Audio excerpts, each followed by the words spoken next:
Certain things shouldn't be said out loud, and some are better off not shared, but the anime community loves to express all of their outrageous opinions nevertheless. Being part of the community, this makes me one of the hundreds of idiots online ranting about Japanese cartoons. So get in your seat, grab a snack, and it's time to enjoy the show.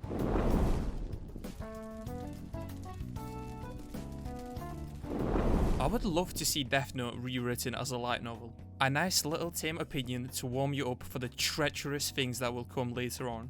Death Note is not reliant on visual storytelling to begin with. It is not a manga which takes full advantage of its medium. It's a battle of wits at the end of the day. I'm not interested in watching Ryuk munch down another apple, as much as Shinigami's iron deficiency makes for a thrilling visual experience. I really do think that Death Note would be easier to read as a light novel. Just think about it. The manga itself is already basically a novel with the amount of text there is. The art does enhance the moments and experience, but taking those away wouldn't make it any worse. The brain is capable of this wonderful process called imagination.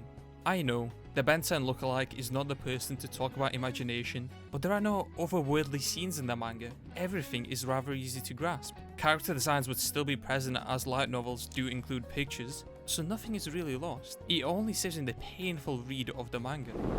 This next take is really going to hurt a lot of you guys, and it has all to do with these 4 anime: Cowboy Bebop, Mob Psycho 100, Chaon, and Akira, all beloved by the anime community who swear these are some of the best pieces of entertainment ever created. I'm sad to say this, but I'm not actually fond of any of them. They are all overrated. Cowboy Bebop has a certain charm to it, definitely does. The colours, the art direction and the music are all great, but the only place where it lost me has to be the story. And being frank, there really isn't much of an overarching narrative until like the final 2 episodes of the show. We do get to see some cool short stories through the runtime, but that wasn't really enough to keep me entertained for long. I understand that the whole point of the show is that it's meant to be episodic and should be enjoyed that way, but I'm just not fond of these types of shows. If I wanted something episodic, I'd go and watch Lego Ninjago, even though that would have more of an overarching storyline than Cowboy Bebop. Mob Psycho 100 suffers from a similar issue with me. I've watched the entire first season, I have no desire to watch any more of the show. There is more of an overarching story, yet it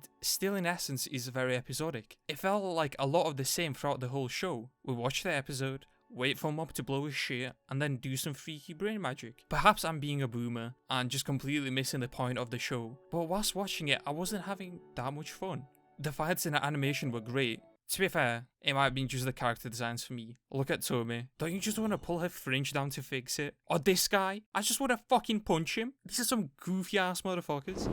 Chaon is just arse, plain and simple. I made a whole ass video talking about how I don't like cute girls doing cute things. These kinds of anime are the animated version of cat videos without any charm of the cats themselves. It's just brainless characters trying to do something funny or cute. My mind won't be changed. Better yet, let's make a genre of dumb boys doing dumb shit. Just a whole big gremlin ass genre.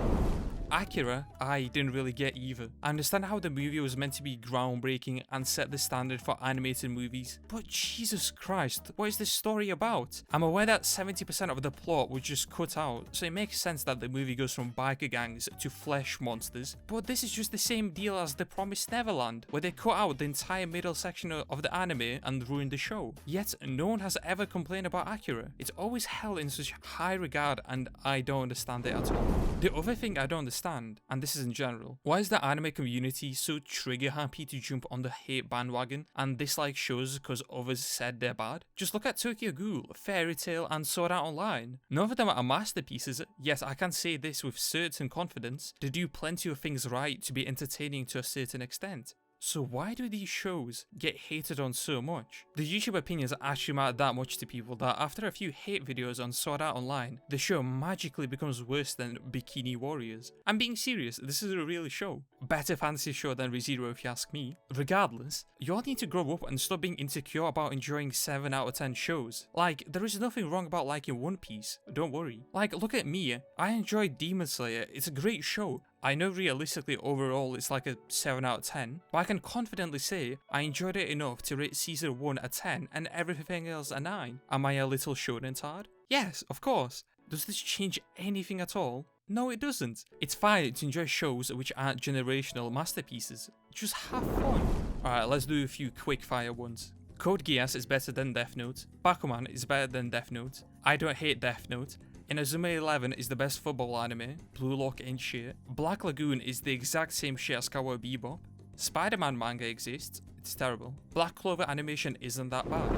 Here's one to start a whole ass war over. Naruto is the best of the big three. Naruto, then One Piece, then Bleach. That's the most biased one, and honestly there won't be many unbiased opinions on this topic out there. Most anime watchers grew up with one or perhaps more of these shows. I grew up with Naruto, hence why I'm dumb as a brick and overly optimistic in some situations. I have the dude tattooed on my forearm, so my bias runs pretty deep. Deeper than I was in your mum last night, which realistically isn't that much. But ranking shows like this is incredibly hard and could only be done by someone who hasn't seen them before. Where I think channels such as Totally Not Mark find a spot in the community.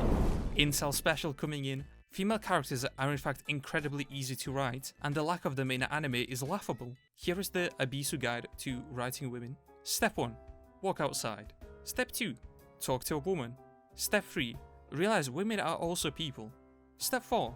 Stop trying to write a female character. There is no need to separate the cast into men and women. Write characters as people and not their genitalia. You will create so many more great characters this way. Don't get me wrong, the given genitalia can be used as a narrative device. Game of Thrones has done this so well with Daenerys Targaryen. They use the setting and the fact that she's a woman to create a character which uses both to her advantage, and in the end, creates an empowering female character. One of the best characters in the show quite easily. So what is stopping anime from doing the same thing? You don't have to copy the approach that Game of Thrones has took, but you most definitely can do a better job. There are no excuses. Create better casts. Let me know what you guys think about my takes. I'll let me know yours in the comments below. Oh, one last thing. Watch Bakuman. Bye.